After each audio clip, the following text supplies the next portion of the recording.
You're listening to the Jōrni Podcast. What if the constant drive to do more is exactly what's keeping you from feeling whole? The answer might surprise you. This episode contains adult subject matter, and some listeners may be triggered by this content. Listener discretion is advised. Hi, I'm Petra Brunbauer, and with decades of experience with sadness, pain, anxiety, and stress, I finally figured out how to leave all that behind. And this podcast shows you how to break free permanently so you can reclaim your sanity and find the self-esteem and energy to go after the life you desire. With real talk about mental health, holistic healing, and the tough journey of coming out the other end. This is the Jōrni Podcast. Welcome to today's episode. Burnout doesn't always announce itself loudly. Sometimes it builds slowly underneath a life that looks successful on the outside.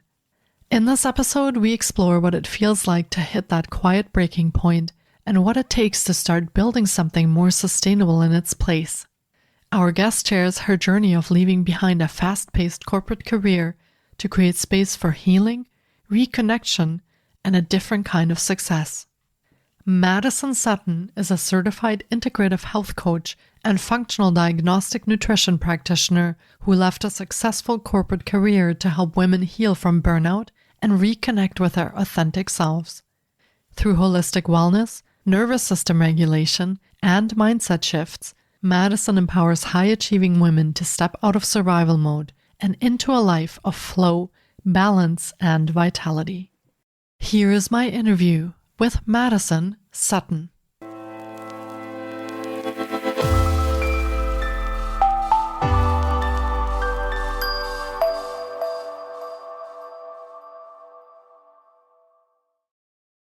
Hi, Maddison. It's so great to have you on the podcast today. I've been looking forward to getting to chat with you because trading burnout for balance is a huge topic and so relevant in today's world from all different kind of angles. So I'm excited to talk about that and offer some of that wisdom and information to our listeners. Welcome to the podcast. Thank you, Petra. It is so nice to be here. I'm really excited to talk to you. Yeah, absolutely. For starters, would you like to share a little bit about yourself and maybe the parts or the part of your story that you feel connect up with your journey today and give our listeners a bit of an insight of what you do today? Absolutely. I am currently a integrative health and wellness coach and a functional diagnostics and nutrition practitioner. And I support women in the corporate space who are struggling with burnout and stress, go from burnout to balance. And it's definitely been an interesting journey to get to this point. I think it's very interesting how these things work and evolve. I was introduced into the holistic health and wellness space probably 15 years ago when a loved one was diagnosed with an autoimmune condition. And that really sparked my interest in using food as medicine, changing your lifestyle to support stress, understanding how powerful stress could be and how damaging stress could be. That was sort of the spark there.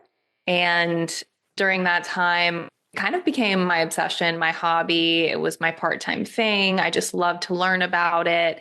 And I think a little part of me always knew, if you ask the question, what would I do if money didn't matter? I remember doing an icebreaker at work and they were like, what would you do if money didn't matter? And I was like, I would be a preventative health and wellness coach. And funny enough, 4 years later, that was what I was doing.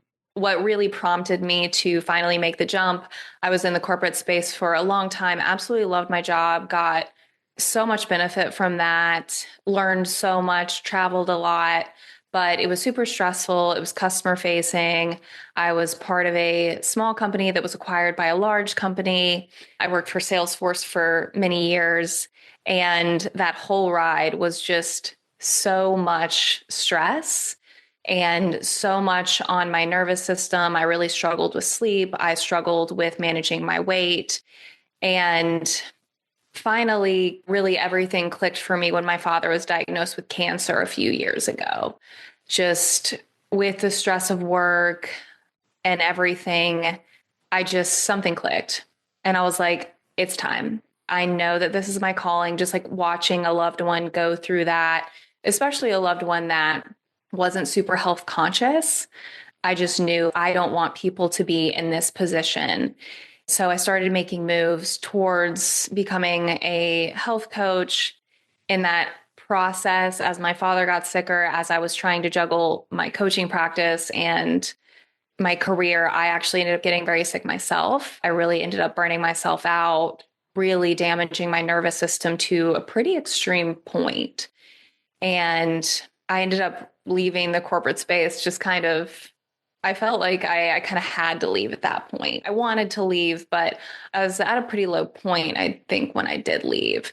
And I was like, all right, well, I'm leaving. I have no reserves, but I'm going to start a business. And then my father ended up passing away right afterwards. For me, it's just been such a journey as somebody that was super aware of what holistic health meant and all of the right things you should do. But I still got so caught up in the hustle mentality and trying to hustle to leave the corporate space while trying to still be successful in the corporate space and trying to start my job.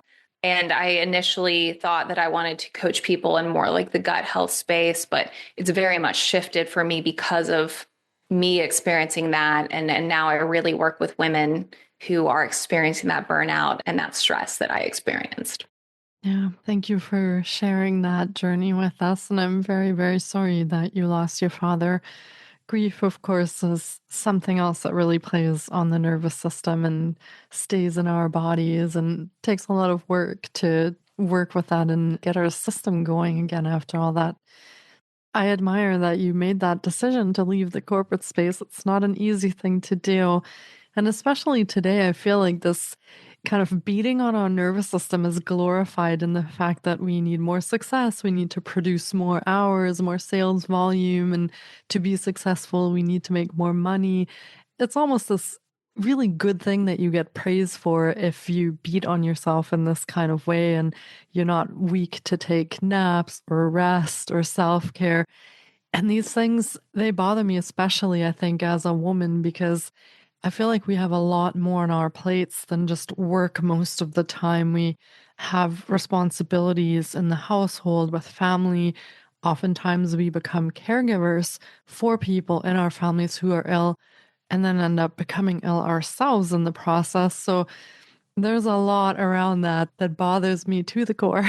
So I'm glad you're here to talk about that. It is a difficult thing, like you decided to leave the corporate space. So when you work with clients and with women who are in these situations, where do you usually start with them? There could be a lot of fear, a lot of hesitation, a lot of fear of the unknown also when that decision comes of my body can't take it anymore. I need to make a change. From a perspective of a coach and someone who's been through that, where do you start with that when you coach women? It is hard. It's really hard. And it's hard to pull people out of that mindset. And I really understand that. I very much thought that I was just maybe stronger than other people. I actually thought that. I thought, okay, well, I can push harder. I can go without sleep. I'm just a really strong person. And I see so many clients and friends that are in very male dominated spaces. And they feel like, all right, I just have to keep pushing till I make partner. Like, I just have to keep pushing, pushing, pushing. Pulling somebody out of that space is very difficult because it's their livelihood. It's how they make money. They don't feel like they have another option towards success. Really, most women come to me because of weight loss or like some sort of physical issue that they're having. They're not able to lose weight. They're not able to get pregnant. They are having heavy periods. They're suffering from perimenopause or menopause way too soon. Things like that. They're completely lacking in energy. It's the physical that brings them in. And it's a lot of me educating them on the impacts of stress and how they are not just something that you experience and feel. I have to educate them on how this disrupts your skin, how it disrupts your gut health, how it impacts your circadian rhythm, how it causes you to hold on to weight. And then we take that a step further, and I actually do lab testing to show women this is where your hormones are.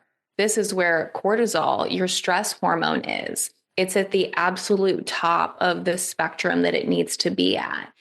It helps to be able to do some of that lab testing to actually show them on paper, this is why you can't sleep at night. This is why you are always drained. This is why you can't lose weight. It's clear here on the numbers, like your immune system is on the ground. Being able to physically show them that helps them understand sometimes, okay, this actually is a problem. This is my health. It's not just something in my mind. And from there, it's a little bit easier to start to help them understand that self-care that's something they're worthy of. And creating space in their day for those things is extremely important. I like to really do a lot of education. I like to do a little bit of lab testing to show them, hey, this isn't all just in your mind. It's not because you aren't trying hard enough to diet. It's not because you aren't trying hard enough to work out. It's because your body is truly out of balance, and we need to work on restoring balance in order to get those results that you want. Yeah, and I feel when our nervous system is already dysregulated in that situation, a lot of the traditional things that we go to don't work anymore. So I used to go to really long workouts because that's what used to work. Now I feel that adds even more stress to my system. It doesn't help me regulate my nervous system. So there's a bit of that rethinking when you have the facts, the education, the lab results, and you can work with that. And on that note, I also want to know, when you left corporate and you decided to do something different, being an entrepreneur is not the easiest thing. So when you come out of corporate, that kind of salary goes away, all of a sudden you're on your own. But I still feel that there is something that changes when you actually end up doing something that aligns with your joy, with what you enjoy. And you obviously knew that that was your path long before you stepped on that path. What are some of the things that actually happen when people, and especially maybe women in corporate, step out of that and they start following their heart or their joy or their desire to do something that actually aligns with what they want to do? What are some of the things that started changing for you, maybe emotionally, mentally, physically? What did you experience? That's such a good point, because I am without a doubt working harder than I was in the corporate space. I mean, if I listed out on paper, I was making X amount of money, I was only working from home, I wasn't even really having to travel that much anymore. I was working probably 20 hours a week, honestly, in my corporate job. But I mean, I had it made on paper, but I was so burnt out. It just did not light me up anymore in any way. So 1 hour of work drained me so significantly. That was almost all I could handle. Whereas now I'm excited and I'm lit up. And even though I might be working harder, I am surrounded by women. That's kind of the first thing. I mean, I never thought that I disliked working with men, and I don't think that I do dislike working with men, but there is a lot of masculine energy, and you have to operate in this masculine way.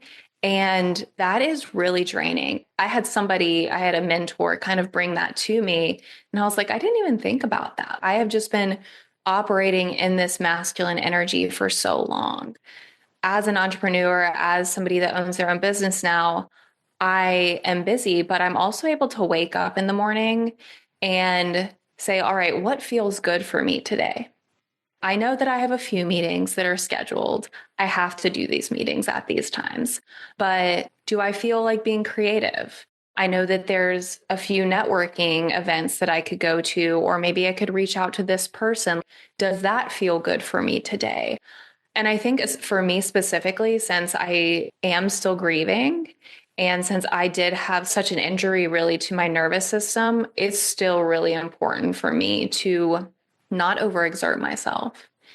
It's a completely different experience. Building a business is not easy, but what I've found is when you are operating from a place of joy, really, and doing things that feel so aligned, I feel like my mission is bigger than myself.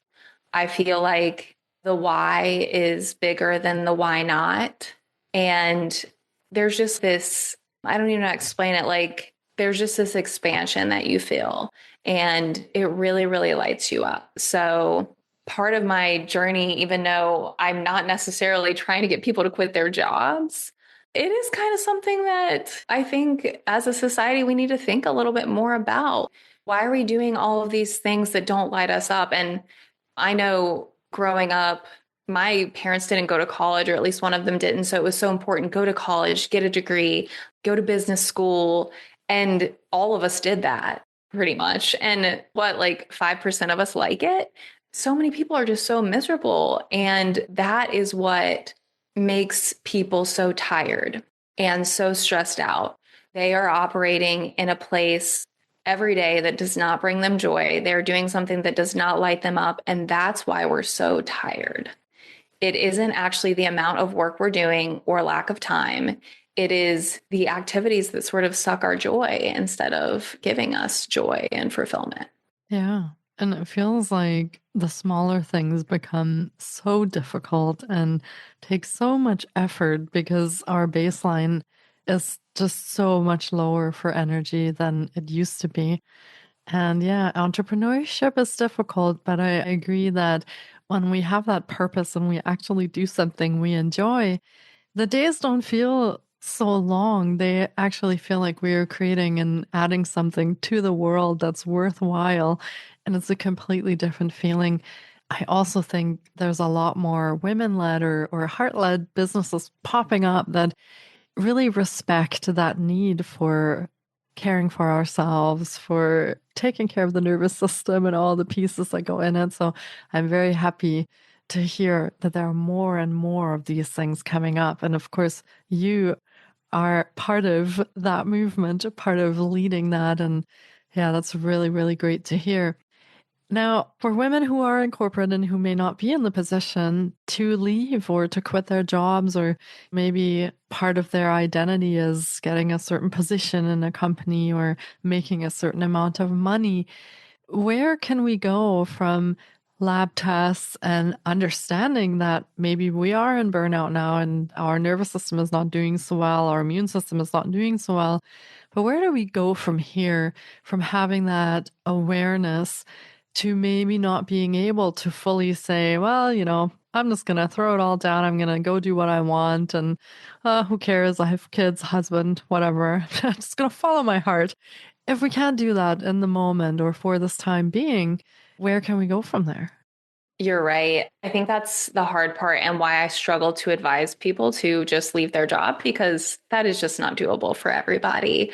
I was in a unique situation. I do not have children. I was saving up money because I knew I was going to do this. It was calculated a little bit. And I realized not everybody can do that. I like to give this example. I was working with a client. She is still at her job that she does not like. She was struggling to get pregnant. And I did this exercise with her to kind of help figure out, all right, if you can't leave your job, what does light you up? What does make you happy? And she's in marketing. And we kind of came to this conclusion that she always wanted to teach fitness of some kind. She was a runner and she's like, that doesn't feel right. And we kind of went back and forth on doing this exercise. She was like, I want to be a yoga teacher. She ended up coming to this conclusion, and she ended up enrolling in a yoga teacher program. It was super time consuming. She had to do it after work every night for like several months, I think, and on weekends. So something that is a time commitment, something that if you were to look at it from the outside would think, all right, this is going to make me even more tired. I'm going to have absolutely no energy for this. But it just absolutely lit her up. It brought her that joy that she was not getting from her job. That's part of what I try to encourage my clients to do is let's find the things that are lacking in your life that maybe you think are time consuming right now, but can actually give you some of that energy that is being taken away from these daily activities that you have to do. And she is now, I will say, pregnant. She's very, very happy, doing super well. So I guess it's about establishing balance. And not everybody can do a yoga teacher or a yoga training program, but it can be much smaller than that. I really like to do morning meditation. Maybe I'll wake up 20 minutes earlier before the kids get up. Or I really get a lot of joy from talking to my sister on the phone once a week. Maybe dad can do dinner on Wednesdays, or maybe I can speak to my sister on the phone on the way home from work. It's about just placing in those little things that are for you. And they're not things you have to do, they're things you actually want to do. And I think as women, we do so much that we have to do. And we always raise our hand. You got to start doing things that you want to do. And you need to understand that that is important. That is important to your health, your happiness. And it's not being a bad mom to do something that is good for you because your children will see that. And your husband will see that you're happier. I mean, doing good things for yourself and making yourself happier helps everyone in your life interact with you better and have a more positive experience. And it allows that positivity to really ripple out. Yeah, that's beautifully said. And I feel the consequence of not doing those things is that eventually our own health is going to give out. And we see things like chronic pain, chronic illness, autoimmune, and those actually, I think, happen much more frequently than we think. So it is good to almost learn how to set some boundaries at that point, and say, like, look, I also need some space. I also deserve some care and some self love that I give to my family every day. I also deserve some of that back. So, yeah, these can be difficult steps to take at first, but I think they're so worthwhile when we talk about our long term mental health, physical health, emotional health, and also the quality of our relationships. Because when we're actually happy and aligned, I feel like I show up completely differently to my family when I'm in that flow space or that happy space. So, I think it ripples through everything in our lives when we align ourselves. Are there some tools or some techniques that you work with people on? I mean, you do testing, you can do lab tests. Is there anything that when they have those results, where you can take them after?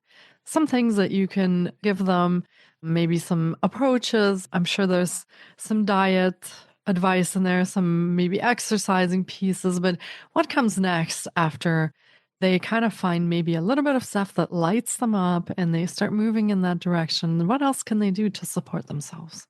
Yes. So everyone's different. And after the lab testing, I do create a protocol for everybody. It's very largely based in diet, lifestyle, stress management.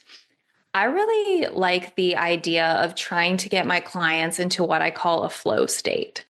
And this is a little woo woo for some people, but I'd really try to push people into this place because I just think it's so good for stress and the nervous system.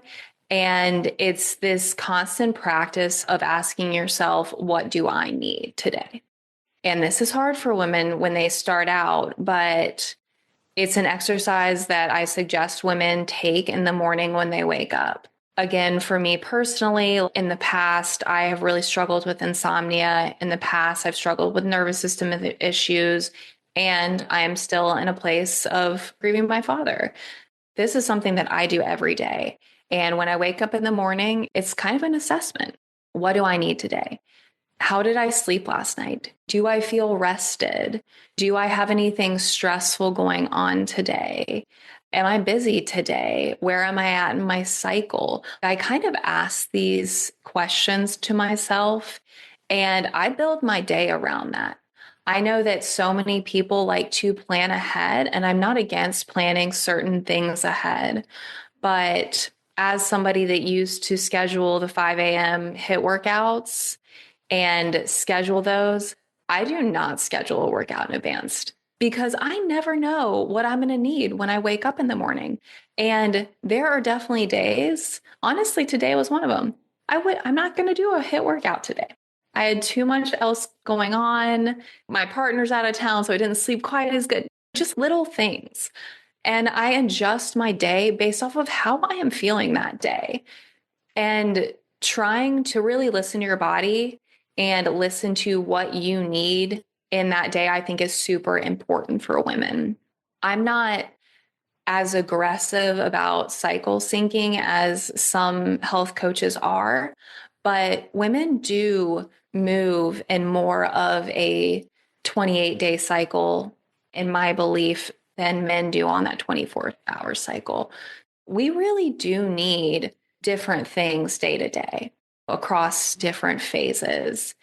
And I think one of the biggest things that drains our energy and makes us unhappy and makes us unhealthy is when we decide we have to push ourselves all the time. Yeah, moving towards a flow state of what do I need today? I thought I was going to wake up, hit the ground running, do that HIIT workout, but I don't think that's it for me today. I think it's a yoga practice. I think it's a bath after the kids go to bed. I think it's maybe a slow walk in the morning or after lunch. Try to really listen to your body more. And I feel that most of the clients I work with, that's not something that we can do right off the bat. But after acknowledging that stress is an issue, really seeing the numbers, working on some diet things, working on circadian rhythm, that's kind of the next step. Let's start listening to our body a little bit more so we can move a little bit more gently through our day or intentionally through our day. Yeah. Actually, you touch on something really interesting there, because I think that innate body wisdom, or intuition, if you want to call it that, I think we are sometimes forced to just ignore that, especially as women. We don't have time for that. We don't have time to hurt. We don't have time to rest. We don't have time to be tired. We don't have time to complain about these things. Just suck it up, buttercup, and get on with it. I feel like that wisdom, it's there, but we are very often disconnected from it. And that happens through stress. It happens through burnout. It happens through working in a culture that prioritizes success and production. And it can be difficult to reconnect with that wisdom and really trust yourself to listen to the little signals your body is sending, to the little signs it's giving, sensations that are coming up. I almost feel that in many instances that has to be relearned and reconnected for us to move forward in better health. I don't know if you find that with your clients as well, but that is one of the things that really gets lost very often, is that connection between our mind and body. I think so. And I think a lot of people are very they view that as a spiritual thing, maybe. I think it's kind of the same mindset of traditional Western medicine versus holistic medicine. It's not proven. You can't put a number on it. It's hard to nail down because of that. Some groups of people just are like, we don't believe in that. And I also think that there are some people that are like, that's really interesting. I like that, but I can't do that. That's for somebody else. And what I would encourage is, first of all, the saying women's intuition is, that came from somewhere. That is a real thing. That is a thing that I believe everybody has. And I think it shows up more often in our life than we realize. I think it is such a strength for women. I really think that is, men have their physical strength. Women, that is our physical strength, I believe, is our intuition and those gut feelings. And if you're somebody that feels like you don't have that, practice it on small things, because you will get these daily pings, and some of them might not be quite as loud as others, but I think part of it is a confidence and just a trust in yourself. And it could be something super small, like, what should I eat for breakfast? And just go with the first thing. Do not sit there and be like, but I should eat this. No, this is what your gut's kind of telling you. And I am going to give this example. I was over Christmas, we were out in Arizona with my boyfriend's family. And it was after Christmas, and I just kept getting this feeling. I was like, I should help Sean's mom take down the Christmas decorations. I just like kept getting that feeling. I was like, I should help her take down the Christmas decorations. And I didn't do it. And we left. She took down the Christmas decorations and she ended up falling and getting really hurt.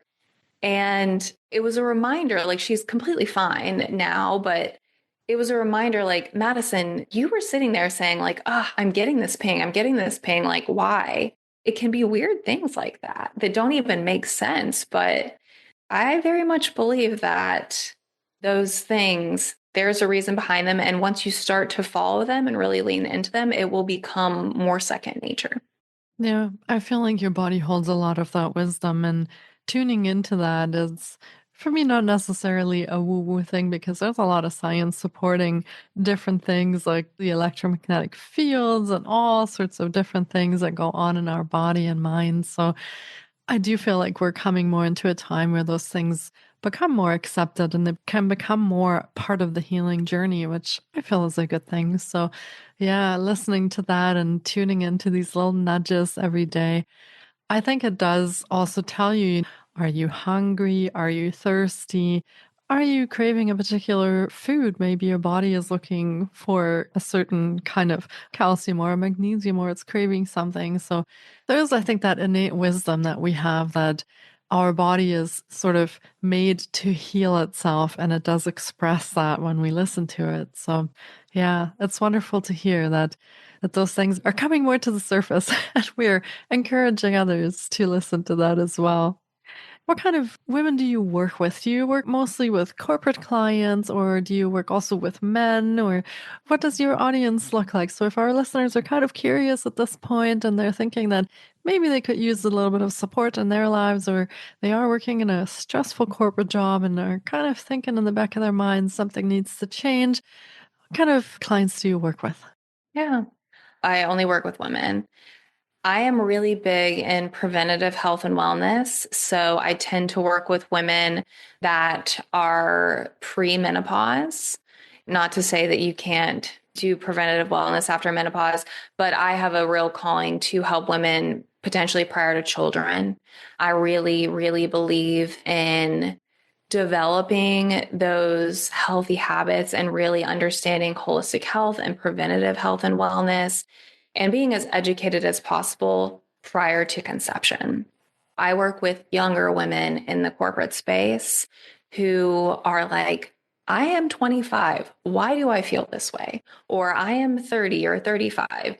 Those are conversations that my friends started having in their late 20s. They're like, I'm so burnt out. Like, this can't be the rest of my life. And I was like, we are too young to feel this way. And those are the women that I'm looking for. The women that know that's not how they want to feel forever, that know that's not how they want to feel when they have children. So it's definitely younger women in the corporate space that I primarily support.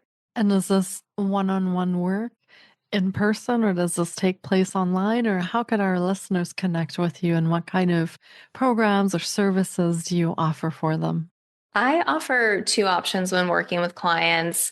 Primarily, I work with clients virtually one-on-one. My clients are across the US. I'm located in Charlotte, but I work with clients virtually. All of the labs that I do can be sent and done at home, so that's not an issue. And I do a 12-week one-on-one coaching program with a heavy emphasis on the 90-day protocol with my clients. For those that want to do something a little bit more self-paced, I also have something called the Flow Formula, and it's a 5-week breakdown of a lot of the things that I work on with my one-on-one clients. It just does not do the lab testing. So it's a shortened version. Sounds wonderful. And of course, we will be linking to all of Madison's offerings in the show notes as well. So be sure to check there how you can connect with her, the kind of programs she has on offer, and maybe you want to have a conversation and find out what's best for you. if you're having a lot of stress in your life, if you are burning out in corporate, and I feel like that is so much more common nowadays than that used to be even 10 years ago. But if you find yourself in that space and you want some support, reach out, connect with Maddison, and see if there could be some magic made between you guys working together. And maybe you find something that lights you up and a path forward into better health, better wellness, and also more joy in life. I feel like that is a huge important part as well. Thank you, Madison, for joining me today, for spending this time with us, and for sharing a lot of the pieces of your own journey and what you do with our listeners. I feel this has been so valuable in a sense that we're also being validated in our pains and our lack of energy and our exhaustion. That, as you said, it's not just in our heads, these are real things that are going on and that are affecting us. And hearing that and feeling heard and seen and validated is a huge piece of that. So thank you for this amazing work that you do. And thank you for sharing that in our show today. Thank you. Thank you very much for having me. It's been really great talking to you. Yeah, we'll keep the light on. We'll keep shining the light. We'll keep talking about this until all the women out there feel like they have a place to go and they have something joyful to connect to. So thank you again for this amazing work, and take really good care of yourself, Maddison. Thank you. Thank you so much for taking time out of your day to listen in. If you enjoy the Jōrni podcast, please support us by subscribing, sharing on social media, and leaving us a review. We appreciate you. And you can find more of The Jōrni on Facebook, Instagram, TikTok, and our website, thejorni.com. Sending you love and courage, and see you next time.